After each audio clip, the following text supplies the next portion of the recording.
Hey everyone. So some of you should be aware that I recently tried to grow shiitake mushrooms and found out that I had planted blue oyster mushrooms instead. Well, I ended up getting the dowel rods for free, so hey, it all kind of worked out, but I still want to grow shiitake mushrooms. And I didn't really want to buy more dowel rods. Um, I really didn't want to buy the first ones, but I really wanted to grow a bunch of mushrooms. So what I decided to do is, this is a log that grew shiitake mushrooms this year. I planted them back in the fall of 2015. But they came out this year. And so I figured, what I was going to do? I cut around where a couple of the mushrooms came out, dug out a bunch of the wood, and I threw it in a bag with a bunch of dowel rods. Threw in a little bit of water. I don't know, maybe a couple of caps, something like that, roughly.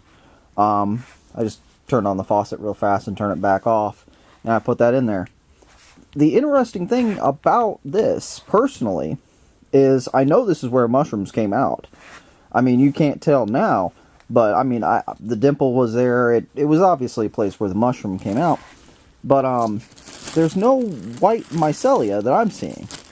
There's a weird, the wood feels weird. And so the mycelium is just in there somewhere. But like in this bag, you may not be able to tell very well, but there is white. I mean, that is just straight up a white mycelia on this side here. And I know that's what the shiitakes used, when I bought them, I know that's what it looked like. So I think that's just a matter of what the mycelia was eating. Or maybe this is just way more stringy. I'm not really sure. But I just took everything that I got out of these holes and threw it in that bag, threw the water in there, gave it some dowel rods and some smaller stuff, like some toothpicks that I destroyed and stuff, and just threw it all together. And we're going to see if I can get that to grow some mycelium.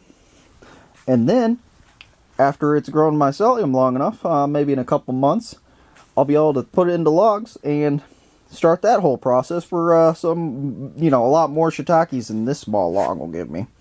And the other couple that have, But yeah, we'll see how that goes. So I'll see you, I'll see you with the next video.